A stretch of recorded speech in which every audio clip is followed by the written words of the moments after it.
കൃഷ്ണ ഗുരുവായൂരപ്പ ശരണം. ഇന്നിപ്പോൾ ഗുരുവായൂരപ്പൻ്റെ ഉച്ചപൂജയൊക്കെ തൊഴുതു. അതൊക്കെ കുറേ നേരമായി.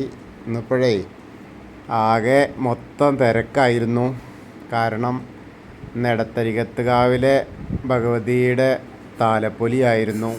അത് കാരണം വളരെ തിരക്കാണ്. അപ്പോൾ എഴുന്നള്ളിപ്പും എല്ലാമായിട്ട് അമ്പലത്തിൽ തന്നെ തിരക്കായിരുന്നു.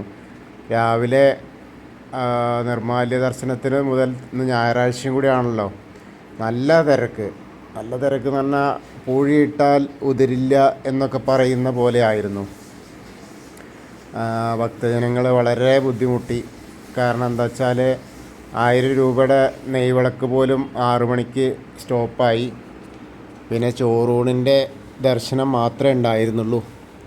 അത് 6 മാസം പ്രായമായ കുട്ടിക്കും അച്ഛനും അമ്മയ്ക്കും മാത്രം.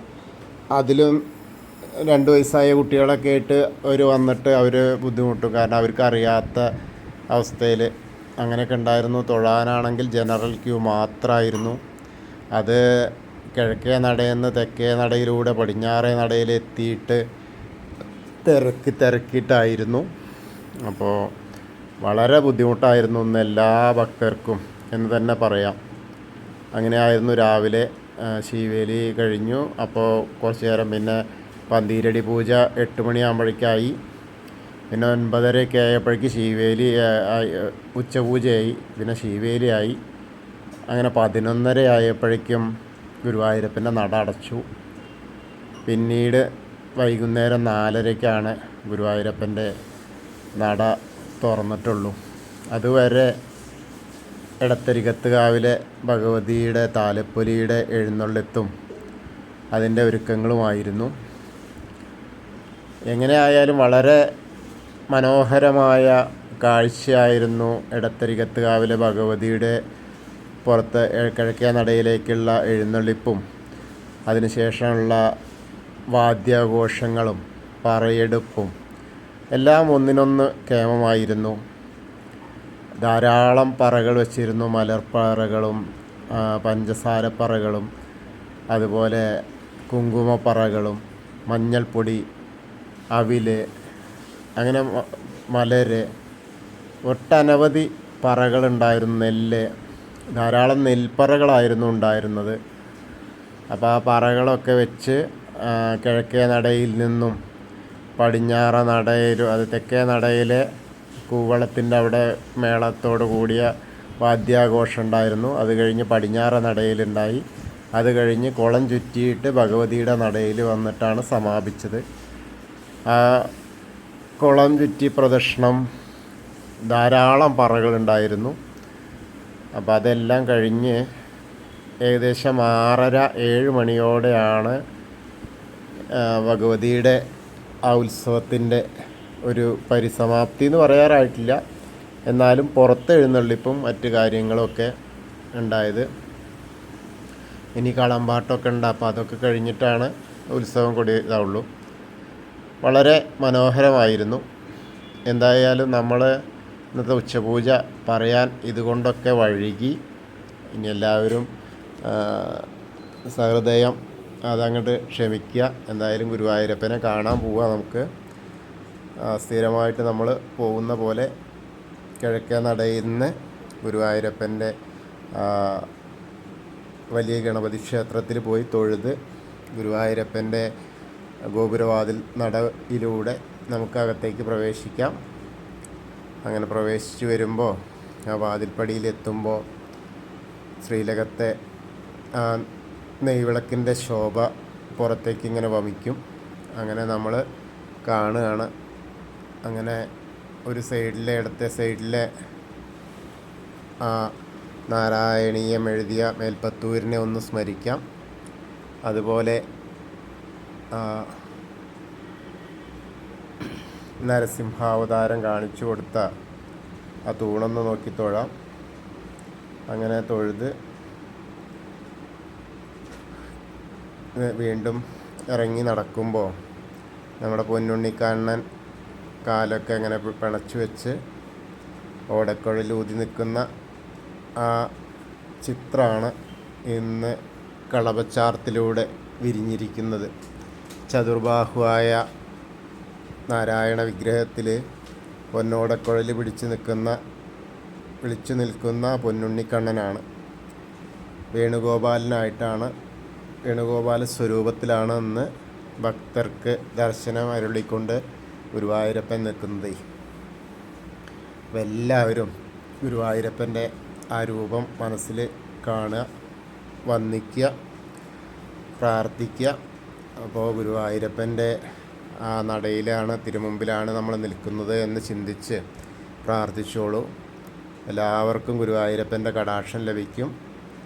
അങ്ങനെ നമ്മൾ തൊഴുത് വീണ്ടും സോപാനപ്പടിയിൽ നിന്ന് ഇറങ്ങി നേരെ തിടപ്പള്ളിയിലേക്ക് നോക്കി തൊഴുതു. സപ്തമാതാക്കളൊക്കെ തൊഴുത് നേരെ വിഘ്നേശ്വരൻ്റെ അടുത്തേക്ക് വന്നു.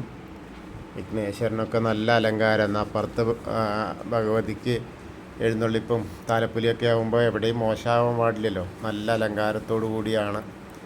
വേഗദന്തം മഹാകായം ദപ്തകാഞ്ചന സന്നിഭം ലംബോദരം വിശാലാക്ഷം വന്ദേഹം ഗണനായകം. അങ്ങനെ തൊഴുത് സരസ്വതി നമസ്തുഭ്യം വരദേ കാമരൂപിണി വിദ്യാരംഭം കരിഷ്യാമി സിദ്ധിർഭവതു മേ സദാ. അങ്ങനെ സരസ്വതി ദേവിനെയും തൊഴുത് നേരെ ചെറിയ വിഘ്നേശ്വരനെയൊക്കെ കണ്ട് തൊഴുത് മത്സ്യകൂർമ്മ വരാഹം നരസിംഹം വരെ കണ്ട് തൊഴുതു. മേൽശാന്തിയുടെ അടുത്തുനിന്ന് പ്രസാദമൊക്കെ വാങ്ങി അങ്ങനെ അനന്തപത്മനാഭസ്വാമീനെ കണ്ടു തൊഴുതു. അവിടെ നിന്ന് ഒരുപാട് മാലകളാണ്. ഒരു റോസ് പൂവ് കളറിലുള്ള മാലകൾ ധാരാളം, താമരയുണ്ട്.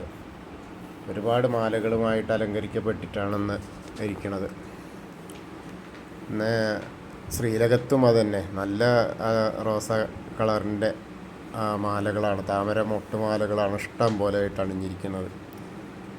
അപ്പോൾ എല്ലാം കൊണ്ടും പ്രസന്നന്മാരായിട്ടാണ്, പ്രസന്നവതികളും പ്രസന്നന്മാരും ഒക്കെ ആയിട്ടാണ് ഇന്ന് ശ്രീലകത്തും മറ്റ് ദേവതകളും ഒക്കെ. അങ്ങനെ അനന്ത പത്മനാഭസ്വാമീനെ കണ്ടു തൊഴുതു. ശ്രീകോവിലിൻ്റെ പുറകിൽ വന്ന് സാഷ്ടാംഗം നമസ്കരിച്ചു. വീണ്ടും ദശാവതാര വിഗ്രഹങ്ങളൊക്കെ കണ്ടു. അങ്ങനെ മുരുകനെയും കണ്ണനൊക്കെ നല്ല മാലയൊക്കെ ചാർത്തിയിട്ടുണ്ട്. ഹനുമാൻ സ്വാമിയുടെ അവിടെയും മാലയുണ്ട്. അങ്ങനെ രാധാകൃഷ്ണ സ്വരൂപമൊക്കെ കണ്ട് ഇങ്ങനെ ഇറങ്ങി ശ്രീകോവിലിൻ്റെ ഓവിൻ്റെ അവിടെ വന്ന് സ്മരിച്ചു, പ്രാർത്ഥിച്ചു. ഗ്രില്ലിനപ്പുറത്ത് കിടന്ന് താമരക്കണ്ണനെ കണ്ടു തൊഴുതു. അതുപോലെ മണിക്കിണർ കണ്ടു തൊഴുതു. വീണ്ടും നൃത്താറ നോക്കി കണ്ടു തൊഴുതു. അങ്ങനെ നേരെ വടക്കേ ദിശയിലേക്ക് ഇറങ്ങി വടക്കേ വഴിയിലൂടെ പ്രസാദ കൗണ്ടറൊക്കെ കടന്ന് നമ്മൾ ഭഗവതിയുടെ അടുത്ത് പോയി. ഭഗവതി ഇന്ന് അതീവ സുന്ദരിയായിട്ടാണ് ഭക്തരെ അനുഗ്രഹിക്കാനായിട്ട്. താലപ്പൊലിയല്ലേ, അപ്പോൾ എന്ത് പറഞ്ഞാലും ദേവിക്ക് ഏറ്റവും ഇഷ്ടപ്പെടുക ഭക്തർ വന്നിട്ട് അമ്മേ ദേവി എന്ന് വിളിക്കുന്ന ആ വിളിയിലാണ്. കണ്ടാൽ മതി എന്നുള്ളതാണ്. അപ്പോൾ സർവമംഗളമംഗല്യേ ശിവേ സർവാർത്ഥ സാധികേ ശരണ്യേ ത്രയംബകേ ഗൗരി നാരായണി നമോസ്തുതേ. അങ്ങനെ അമ്മയെ കണ്ട് തൊഴുത് ആ താലപ്പൊലിയിലൊക്കെ പങ്കുചേർന്നു. അങ്ങനെ മമ്മിയൂരപ്പനെ കണ്ടു തൊഴുതു. നമശിവായ നമശിവായ നമശിവായ എന്നുള്ള പഞ്ചാക്ഷരി മന്ത്രം ജപിച്ച് മമ്മിയൂരപ്പനെ പ്രാർത്ഥിച്ചു. വീണ്ടും കൊടിമരത്തിൻ്റെ അവിടെ വന്നിട്ട് ആ വേണുഗോപാല സ്വരൂപത്തെ ഒന്നുകൂടി കണ്ടു. അങ്ങനെ കൂത്തമ്പലത്തിലെത്തി, കൂത്തമ്പലം കണ്ടു. അയ്യപ്പസ്വാമിയുടെ അവിടെ വന്നു, അയ്യപ്പസ്വാമിയെ കണ്ടു തൊഴുതു. ഭൂതനാഥ സദാനന്ദ സർവഭൂതദയാപര രക്ഷ രക്ഷ മഹാബാഹു ശാസ്തേസ്തുഭ്യം നമോ നമ. അങ്ങനെ ആ ഭൂതനാഥനെ കണ്ടു തൊഴുത് ഒന്ന് വലം വെച്ചു. ഇനി പടിഞ്ഞാറ നടയിലെത്തിയിട്ട് ദീപസ്തംഭത്തിലെ വേണുഗോപാലിനെയും അതുപോലെ കൊടിമരത്തിലെ വേണുഗോപാലിനെയും ശ്രീലകത്തെ വേണുഗോപാലെന്ന് മൂന്നാൾ ഒരേപോലെ ആയില്ലേ, എല്ലാവരും കണ്ടു തൊഴുതു. അപ്പോൾ എൻ്റെ കൂടെ വന്ന് എല്ലാവരും ഗുരുവായൂരപ്പൻ്റെ ഉച്ചപൂജയും കളഭാലങ്കാരും കണ്ടു ദർശിച്ചു. എല്ലാവർക്കും ഗുരുവായൂരപ്പൻ്റെ അനുഗ്രഹം ലഭിക്കും. കൃഷ്ണായ വാസുദേവായ ഹരയേ പരമാത്മനെ പ്രണതക്ലേശനാശായ ഗോവിന്ദായ നമോ നമഃ. ഹരേ കൃഷ്ണ. ഗുരുവായൂരപ്പാ ശരണം.